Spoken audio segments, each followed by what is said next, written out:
All by myself, I wanna be all by myself. Oh Céline, rejoins-moi. Salut les pirates, c'est le Captain Crochet. Boum. Eh oui, pour une vidéo, un peu seul, alors que on fait des travaux à côté de moi. Les voisins, j'avais pas prévu. Oui, donc une vidéo un petit peu seule. C'est de plus en plus rare en fait, je suis toujours accompagné. Voilà, mais il faut peut-être pas oublier que le Captain Crochet, c'est le Captain. Nouvelle vidéo et nouveau format de vidéo. Ça fait un moment que je l'ai en tête. Voilà, je pense que c'est une vidéo qui reviendra. Enfin, le format reviendra. Voilà, c'est comme un par épisode. Voilà, en faisant une vidéo plus concentrée. Oh là là, je vais enfin rentrer dans le rang YouTube.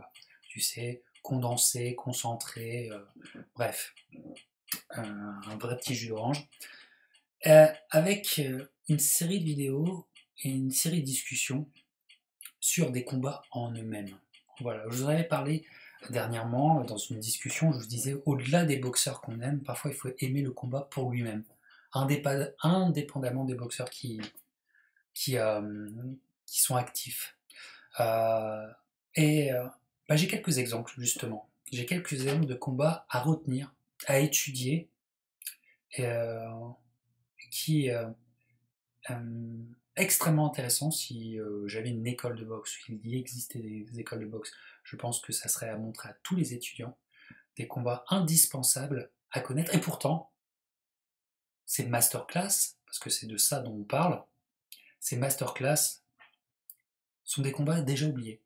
Alors j'ai fait une petite sélection de masterclass récents, mais déjà oubliés dans l'inconscient collectif et dans les débats box, alors qu'ils n'ont que quelques années au compteur, ce qui est assez troublant.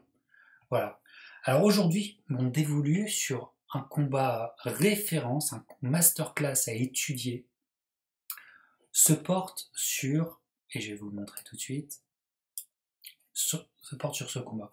On était le 28 juillet 2018, Los Angeles, Garcia contre Easter, c'est une réunification de titres en plus chez les légers, la catégorie des légers, la catégorie finalement de la boxe en tant que telle, la catégorie en tant que boxe tel un laboratoire où le firmament de la technique se situe souvent, très souvent chez les légers.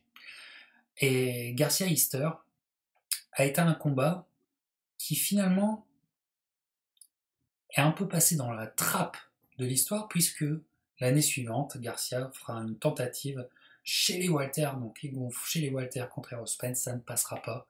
Combat aussi extrêmement important à étudier. Mais là, on se place sur cette année 2018, notamment de Garcia. Voilà, alors avant de commencer, tout de suite, je vais rappeler que le sujet Garcia, parce que c'est un sujet en soi, hop, je vous l'ai mis là. Non, c'est comme ça, il faut faire comme ça. Tac. Voilà, cette vidéo, vous pouvez évidemment la retrouver, je la mettrai en lien justement dans la description pour que vous puissiez la retrouver plus facilement.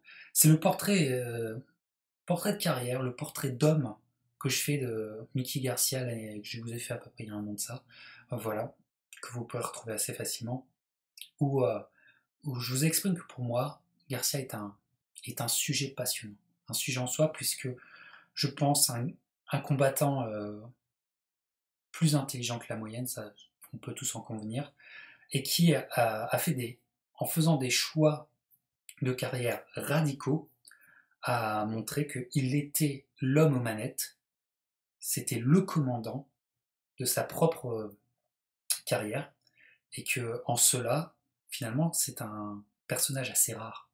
Il est rare d'avoir un sportif qui est véritablement dans tous les secteurs, business, sportif, stratégique, euh, et le chef. Et pour moi, c'est assez passionnant et je reste passionné par le cas Garcia. Voilà, donc vous pourrez retrouver cette vidéo, j'en dis pas plus. Hop, voilà, faire de l'autopub, c'est toujours important. Et donc, Mickey Garcia, pour finir sur cette vidéo, bien sûr, on aura des reproches à lui faire. Bien sûr que par ses choix, il aura aussi évité certains. On connaît très bien l'histoire, tout ça. Mais là, c'est un autre débat que je fais dans cette vidéo que je vous proposais. Vous irez voir. Mais là, on est en 2018 et on est dans une année, il faudra le dire, peut-être dans une année exceptionnelle de Mickey Garcia. Parce que Mickey Garcia forge, commence, peut-on dire, sa légende déjà avant un gros break à cause d'un lawsuit contre Top Rank qui va le mettre hors du circuit pendant 2 ans et demi. Voilà. Donc on a connu ce Mickey Garcia chez le Plume, si on peut dire, chez Super Plume, ce Mickey Garcia qui était extrêmement impressionnant. Voilà. Vraiment, ça, c'est l'image du Mickey Garcia première génération, si on peut dire. Première version, avant ce break. Euh, voilà. Où beaucoup disent qu'il y a des combats références. Mais finalement, hop, est-ce que l'année référence de Mickey Garcia, et c'est pour ça qu'on était tant hypé par Spence Garcia en 2019, est-ce que cette année référence, ça serait pas 2018 2018, puisqu'il faut le rappeler, ça commence avec un combat qu'on n'attendait pas, mais qui a été un superbe combat dont on ne parle plus aussi assez souvent, c'est celui-là. Garcia contre Lipinel. Ça arrive le 10 mars 2018. Voilà, il y a des combats très rapprochés. Lui, Mickey Garcia qui maintenant a des gros écarts de temps entre chaque combat. Là, c'était rapproché. 10 mars, San Antonio contre Lipinette. Et c'est un peu la découverte de Lipinette. On savait que c'était un dur, on l'avait vu avant. Mais Lipinette qui prend ce calibre-là de Garcia, c'était nouveau. On se demandait quoi. Et puis ça a été tout un combat. Il a été beaucoup plus dur, je pense, que Garcia s'y attendait. On est chez les légers, hein. Évidemment. Ah non, non, on est chez les super légers, je me trompe. C'est les fameux yo-yo de Mickey Garcia. On est chez les super légers, où il y a un titre en jeu, donc ce qui permet à Mickey Garcia d'être champion dans plusieurs catégories. Voilà, mais le combat en lui-même a été un combat exceptionnel. Lipinette a tout donné. Garcia a eu plus de mal que prévu. Et en cela, il a dû sortir le meilleur boxeur qu'il est. Voilà, et ses atouts, notamment cette boxe qu'on pense simpliste, qui est bien plus que ça. Voilà. Et donc ok. Mickey Garcia, il est chez les super légers. Il s'est fait un petit peu peur. Voilà. Même s'il gagne le combat, il n'y a rien à dire. Et là arrive véritablement un gros combat. J'étais hypé de fou. Enfin, je vous ai même fait un débrief. Je pense que je n'avais même pas 200 vues sur ce débrief. Mais sur Garcia Easter, c'était génial. Et ce combat est magnifique, il faut le prendre en tant que tel, il faut l'étudier tel des scientifiques. D'une part, j'adore Robert Easter Jr. C'est un boxeur que j'adore, qui est un boxeur qui peut être un peu trop mécanique, c'est-à-dire un peu trop dans le cliché du Philly fight, du shoulder roll à la AB, un peu, qui déjà lui-même, en tant que léger, c'est un léger, c'est sec, il est tellement grand pour sa catégorie, ça aurait pu être un Thomas Hearns des temps modernes, mais vu le choix de boxe qu'il a choisi, il n'a pas pris ce chemin, mais il avait déjà fait des combats durs. Robert Easter est un dogfighter dans l'âme. C'est pour ça que je l'aime, parce qu'il a beau boxer comme AB, ça finit en dogfight, ça a fini en dogfight contre Fortuna, dans un combat très serré, ça a fini en dogfight contre David Comey, dans un sublime combat, surtout le dernier round. David Comey avait tout donné, je vous le conseille. Donc Robert Easter, c'est un mec, il va tout donner. Et le combat arrive avec un différentiel donc d'allonge hallucinant, comme rarement on peut le négocier dans sa carrière. Vous voyez, Star Junior à la ceinture IBF et Garcia à la WBC, c'est une réunification de titre, ça fait du bien, voilà, mais vous voyez bien ça. Et ce combat va être un masterclass de la part de Mickey Garcia. J'ai dit Robert Garcia. Ouais, Robert, c'est le frère. C'est celui qui est dans le coin. Mais je me demande si c'est vraiment lui le coach, tant Mickey Garcia est le maître et l'homme aux commandes. Donc, on se dit, là, ça va être très très compliqué avec un tel boxeur, et avec un tel boxeur, Robert Easter, appliqué comme jamais. Si vous voulez voir un boxeur qui a été sérieux, qui arrive, sérieux, et qui surtout boxe sérieusement, qui boxe de façon appliquée, comme un bon élève, voilà. Mais de ce sérieux qu'on ne peut qu'applaudir en tant que boxeur, voir un boxeur sérieux sur le ring, qui a choisi une certaine boxe très très très, pas conventionnelle, mais il est plus dans un classicisme, mais véritablement il veut essayer de faire les choses bien comme un étudiant modèle. Voilà, Robert. Et ben ça va le desservir contre Mickey Garcia. Absolument desservir. Pourquoi? Parce que ce combat est pour moi le combat référence pour expliquer un aspect extrêmement difficile à capter. Le timing. Qu'est-ce que le timing? Et en anglais, on dit timing is everything in boxing. Le timing, c'est tout. Le timing, c'est cette chose presque impalpable. C'est ce rythme presque impalpable que tu imposes à ton adversaire. Tu vois, ce timing, c'est ce rythme de coup donné qui fait que tu es bien dans ta boxe et que ton adversaire est mal et inconfortable dans la sienne. C'est cette chose impalpable. Et ce timing, quand il est donné, quand il est appliqué avec une maestria, comme presque seul Mickey Garcia sait le faire, eh ben on a un masterclass. Un masterclass. Comment? Vous avez le sujet parfait là, pour votre prochaine ici, discussion philosophique de boxe. Vous avez l'exemple parfait de comment le timing casse la distance.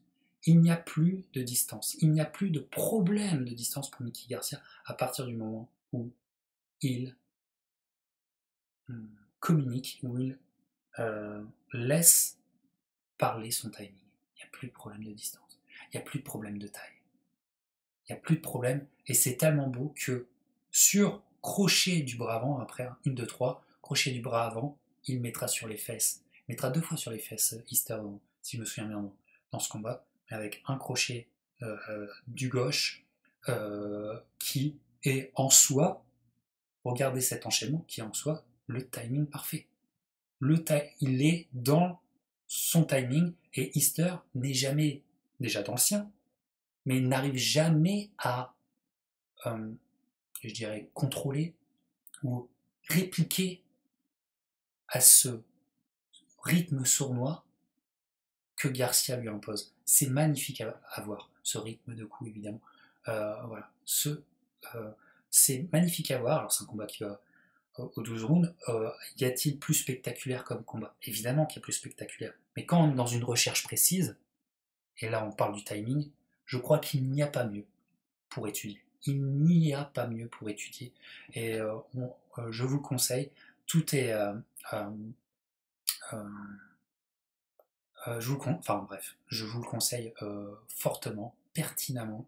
Voilà, si vous êtes des étudiants du game, c'est un combat qui est pour vous. Et c'est un combat, vous avez vu, qui est fortement oublié.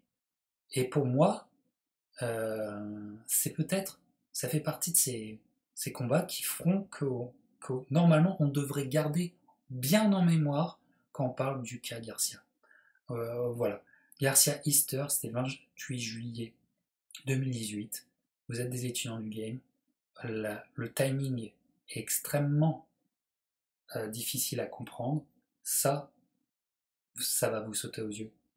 Vous avez 12 rounds, vous allez tout apprendre.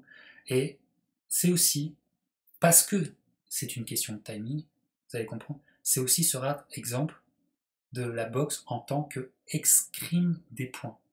Cette expression est une expression, la plupart du temps, à mes yeux, bancale. Escrime, boxe, l'escrime des points. Je suis mitigé sur ça. Mais je pense que des maîtres d'escrime seraient fascinés par ce combat. Parce qu'il y a effectivement dans ce combat une vraie notion d'escrime.